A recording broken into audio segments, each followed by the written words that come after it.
Hello everyone, and welcome to Con 2017. Thank you for coming to our panel today. We're going to be discussing the federal legalization of marijuana and whether we should legalize it at the federal level or perhaps leave it at state by state. So my name is Liam Kewen. To my left is Tyler Whitmore, Diego Ramos, followed by Bruno Hernandez. I myself have been the host of many marijuana policy panels and health and social policy debates. Tyler is a lobbyist out of Washington, D.C. who focuses on health and social policies.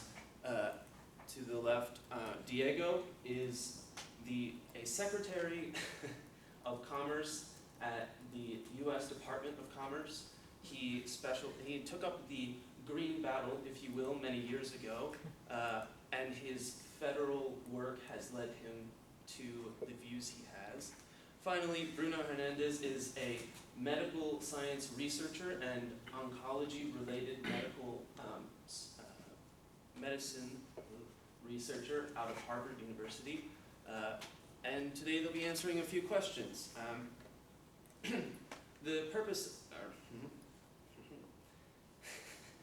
There are a few rules and guidelines I'd like to lay down before we get started. First of all, I'd ask that all of you silence your cell phones and please avoid interrupting our panelists as much as possible. We will have a 5-minute time frame for Q&A at the very end, so if you could please hold all your questions until then, I'm grateful. Each panelist will be asked 4 questions. The question will be asked once and repeated if necessary, answered from the furthest panelist to closest to me. The first question, they'll be allowed 30 seconds. The following 2 will be a minute, and then after that, they'll be allowed 1.5 minutes for their final remarks. And so now, to move forward, I would like to ask our first panelist the first question. So, Bruno, what is your stance on the federal legalization of marijuana? As Liam stated, my name is Bruno. So from a medical standpoint, it makes sense to legalize marijuana federally, and I am for the federal legalization of marijuana. Federal legalization would allow patients nationwide to seek access to medical marijuana, so patients who suffer from cancer, AIDS, muscle spasms, they'd be able to go to the local communities and get this resource rather than having to travel vast distances and spend a lot of money to buy this resource. Diego, your response. Yes, hello. As Liam stated, my name is Diego, and in respect to the U.S. economy, I am against the federal legalization of medical marijuana because of marijuana in general, because of marijuana's potential market size and its product potential, which allows the United States as a whole or state by state to generate more revenue compared to the federal legalization. I'm sorry, there's a 30-second time frame. Moving on. Tyler, your stance on federal legalization. So, as Liam said, my name is Tyler, and I am for the federal legalization of medical and recreational marijuana. This is because, in an economic standpoint, the state that our country is in with all of our national debt, and marijuana being a huge up-and-coming industry, this huge source of revenue that our federal government can uptake would only be beneficial. Thank you. Moving on to our next question. For each of our panelists, what is your primary benefit or drawback of legalizing marijuana at the federal level? Okay, thank you. My primary benefit would be that you'd be giving all these patients access to ailments. So cancer patients, they normally have to take pharmaceutical pills that cost a lot of money, or they can be abused easily because they become addicted. With marijuana, according to the Institute of Medicine, it is found to be less addictive. There's no psychological correlation with it being a gateway drug to harder drugs like cocaine or meth. And also the cannabinoids found in medical marijuana are linked to treating these symptoms of nausea, pain. Even with cancer, it's proven that with chemotherapy it can reduce the growth of cancerous cells, and it could also kill cancerous cells. So that would be one of my major benefits. And now Diego? Thank you. In my opinion, the primary drawback of federally legalizing marijuana would be a good historic example of another federally mandated law, which was in 1984, the United States mandated the National Minimum Drinking Age Act of 1984, which mandated states, state by state, to change their minimum drinking age laws from 18 to 21. What I'm getting to with this example is that the last state to change its drinking laws was Louisiana. And what the federal government did in order to pressure the state of Louisiana to change their drinking age laws was cut off their federal funding for interstate highway funding. So if we were to leave the federal government the tax revenues made by federally regulated marijuana, then we could potentially have a reoccurring issue like in 1984. Thank you. And Tyler? All right, so thank you. As I stated, my primary benefit that I see would be the economic boost. Just for an example, according to Colorado.gov, the state of Colorado took in $127,096,516 through total taxes, licensing, and fees in December of 2016 alone. And that comes in through a 21.15% tax through 4 taxes on every single purchase, whether it be medical or recreational. And if we take that to a bigger picture, CBS News believes that medical marijuana and recreational marijuana will turn out to be a $24 to $44 billion industry by 2020. And if we apply that to the federal government, we spend $40.9 billion a year on protection. So that would be police officers, firefighters, paramedics, and etc. So just by having medical marijuana, we could potentially be getting rid of an entire little chunk of our budget just for protection, and use that money to start paying off our debt more and more. Thank you. Alrighty. Our third question for our panelists is, what are your feelings about marijuana being enforced as a Schedule I drug? We'll start with Bruno again. So as a Schedule I drug, marijuana faces the same classification as heroin and meth, which means as a Schedule I substance, it has no medical use, it has a high potential for being abused, and it's a common safety hazard for all who practice medicine. So medical marijuana allows for, okay, there you go. So because it has this classification, medical marijuana is seen as a highly abused drug. Doctors who, even in states where they have it legalized, are fearful of prescribing it to their patients because they fear prosecution from the DEA. So there's a confusion between the state government and the federal government in implementation of marijuana laws. It takes access away from a group of people, patients, who are simply seeking treatment for their ailments. They're trying to find. It's seen as one of the last alternatives to finding treatment, because oftentimes pharmaceuticals don't do the job. Marijuana helps them relieve nausea. It helps them increase I appetite. had to cut you off there, I'm sorry, and we'll move on to Diego. Thank you. And I believe that marijuana should remain classified under a Schedule I drug under future, in certain conditions. I believe that marijuana should remain as a Schedule I drug only if the DEA, Congress, or the President of the United States ratifies legislation in order to classify marijuana as a Schedule III or 4 or 5 drug. Because if the federal government were to classify marijuana as a Schedule II drug, then under state regulations, current retail marijuana sellers would have to meet federal regulations, which would abide the constitutional rights of states to separate the powers of not classified under the Constitution from the federal government, and therefore reserving them for the state government. So because the Thank you, but Constitution I'm sorry. doesn't I have to support cut you off there, the Diego. legalization of Promise. marijuana, then Please, states should be given the right. Stop. Tyler, your response. Thank you, Liam. So I do not believe that marijuana should stay as a Schedule I drug. Just to give you guys just the exact definition, a Schedule I drug has no medical use, a high abuse potential, and a lack of accepted safety for use under medical supervision. And now when we compare marijuana to already legal recreational drugs like alcohol and tobacco, just looking at the safety of all three, 1 in 10 deaths in working age adults can be attributed to an overconsumption of alcohol. And many of us already know that tobacco is actually the #1 leading cause of preventable death in the United States. And according to the Huffington Post, there's actually no recorded death from an overdose of marijuana.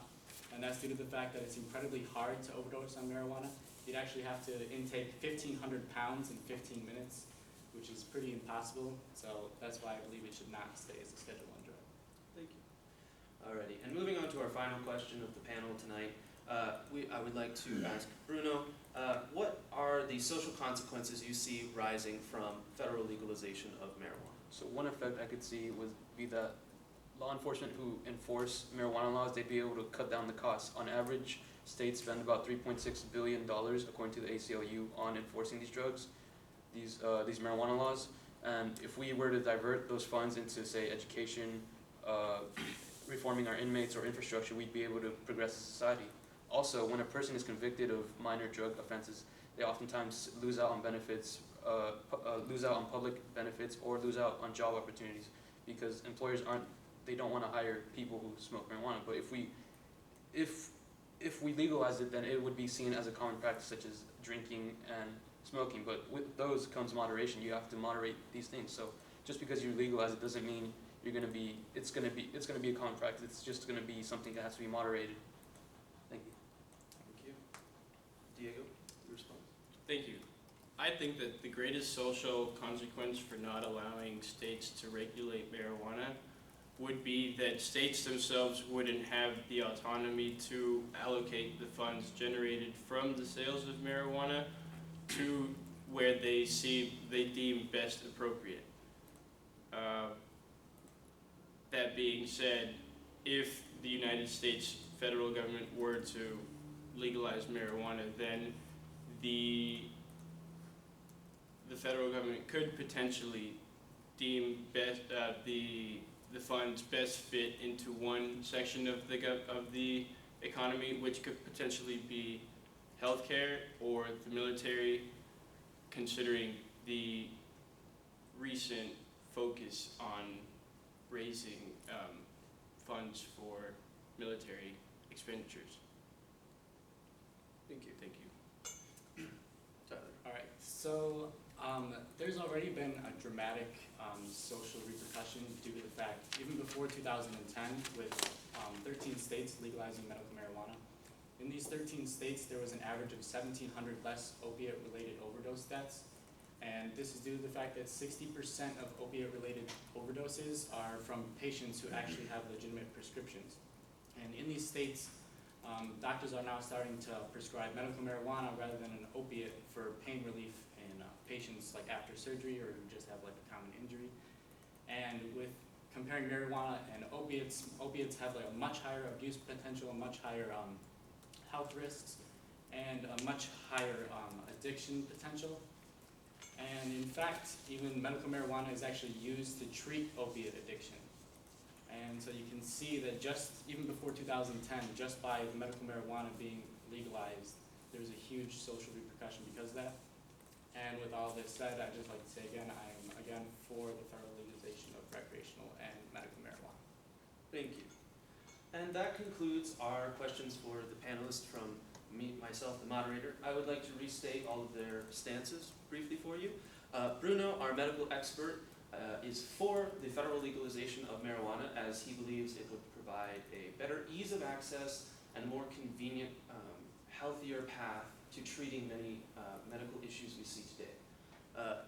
To his right, Diego Ramos, our Secretary of Commerce from the U.S. Department of Commerce, is against the federal legalization of marijuana and believes it should be left up to the states, as he feels this would give us a better way of controlling where the tax revenue goes and in turn gives the states more power on their own personal regulations and laws.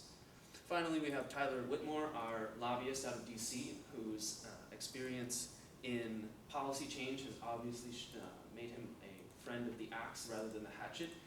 He is for the federal legalization of marijuana and believes that the federal legalization will allow for a faster and more beneficial social and economic change in our society. I would like to thank all of you for coming today and choosing our panel out of the many events at this year's TreeCon. I would like to thank each and every one of our panelists. You guys have been a wonderful guest to have here, very insightful from all of you. And with that being said, I would like to move on to our Q&A section. Are there any questions out there? Yes, you. Will legalization at the federal level cause issues with former incarceration?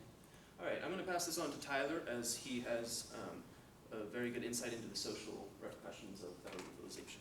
Okay, so federally, we would look at mostly charges that involve just possession of marijuana and not so much distribution, because since obviously medical marijuana and recreational marijuana would be legalized, the sale outside of a licensed business would still not be legalized. And we'd be looking to lessen these charges, if not wipe them off completely. There are also many states that have already responded to this with decriminalization laws. So if you're found possessing a small amount of marijuana, they would just give you a ticket, and once you pay that ticket, it is actually removed from your record. Thank you. Any other questions?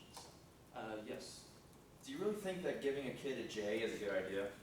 Alrighty, I'm going to pass this on to our medical expert, Bruno Hernandez. How do you feel that providing children medical marijuana is a good idea? So in marijuana, there's two types of strains. There's the THC, which is the mind-altering, the one that gives you the high, the one that changes your physical behavior, and there's the CBD, the one that actually alleviates pain and helps with your appetite and so on. So with the CBD oil, you can extract that oil and put it into a serum, which they can take, or you can put in an inhaler, which they can use. Thank you. Any other questions? Yes. Thank you. What are the typical areas that receive money from taxes on recreational marijuana? Thank you. I will pass this on to Diego as he's our economics expert.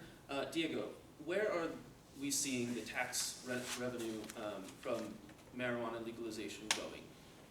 So, for example, Colorado is a good example of how tax money generated from marijuana could be used for the benefit of the improving education in Colorado, but it all depends on what the states deem best fit to allocate the money for. For example, Texas could potentially allocate their funds to criminal penitentiaries, in which Texas is notably known for having the highest rate of incarceration rates and penitentiaries. But whereas states in the Northeast could also allocate their funds to maybe education or different public services, only because every state has a variety of services. And yes. Thank you. And I think we have time for one final question. Yes, Yeah, please. I was just curious, what is a Schedule 1, 2, 3, or 4 drug? Okay, thank you. Again, Bruno, I am going to pass this question on to you. Could you please clarify what Schedule 1, 2, 3, and 4? So Schedule 1 at the top, that's the most outlawed version of drugs. So you'd have like cocaine, meth, and heroin. Those basically in Schedule 1 you have no medical use.